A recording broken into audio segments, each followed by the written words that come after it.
I get that because I literally thought the exact same thing. So I did some research and I even spoke to one of my professors who got his PhD at Yale, and here's what I found out. This church, the Church of the Holy Sepulchre, has been accepted as the site of Jesus, his death and resurrection ever since it was built by Constantine in 336 AD.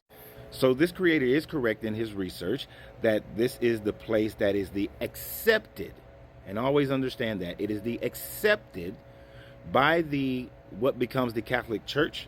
After the Council of Nicaea in 326, Constantine ordered that this church be built, and then by 336 the church is completed. So they decided, based on nothing archaeologically that we would accept today, that this is the place of his crucifixion and burial. That's a huge chunk of time right there, 1,700 years in terms of tracking this back to Jesus. The last 300 years gets a little bit tricky. It's not that those last 300 years get a little bit tricky. It's just the fact that, as you said, it was accepted since Constantine that that was the site. So people just accepted it. Nobody questioned it. Those 300 years are tricky because you actually have absolutely no proof of those 300 years leading back to Jesus. Therefore, the 1,700 years don't add up as well. Archaeology shows us that Constantine destroyed a pagan temple in order to build this church here. And the story goes that in around 135 AD, Hadrian decided to assert his dominance over Christians by building a pagan temple on the site of Golgotha and the tomb. But how would Hadrian have known where this site was? Well, this is the most significant event in Christian history. It's very unlikely that the early church would have forgotten where that location was. And recently, an early Christian graffiti was found in the pagan temple showing Christians going on pilgrimage there. Again, we have some misleading information. The first thing, Hadrian was not having a problem with the early Christians of that day. The problem that Hadrian was having was with the Jewish community of that day, and the temple that he built to spite the Jews was a temple dedicated to Jupiter in the current place of the temple of the Dome of the Dome of the Rock, where the Dome of the Rock stands.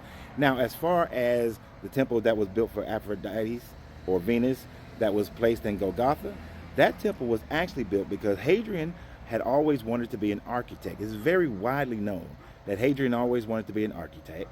He interfered with many of the architects in Rome. So when he went to Judea, he found that he had the opportunity to build a temple based on him being the architect, which is the temple to Venus that sits on Golgotha.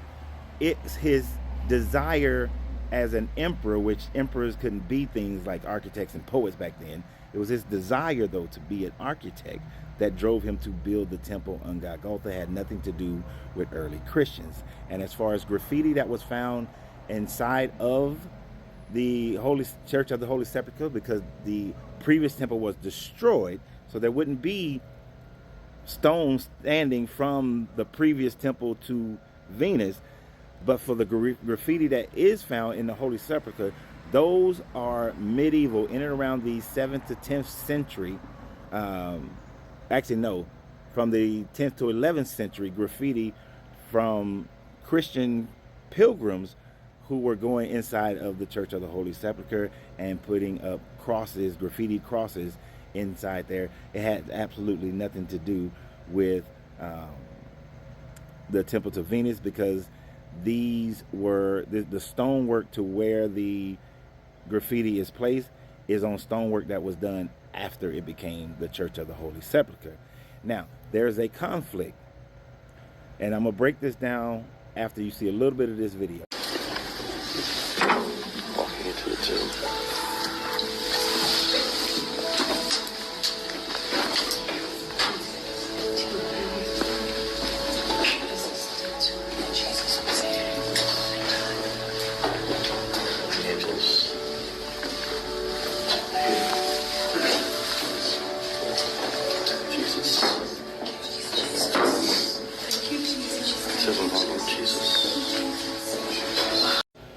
So that video shows the Garden Tomb. That's what it's called. As you see, there's not as many visitors who go to the Garden Tomb, even though the Garden Tomb would be a more accurate depiction of this tomb of Jesus. I was going to bore you guys with even longer video from the first person, where they showed how they got a spot that they say this is where the cross was, and then no more than 30 feet away, maybe 30 yards away, no more than 30 yards away is where they say the tomb was. That is a problem, because there would not have been tombs that close to the place where they are doing the executions, doing the crucifixions.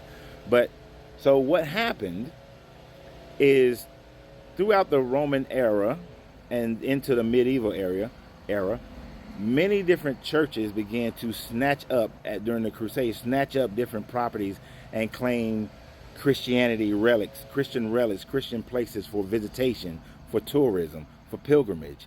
Now, the most churches didn't have as much money as what became the Catholic Church.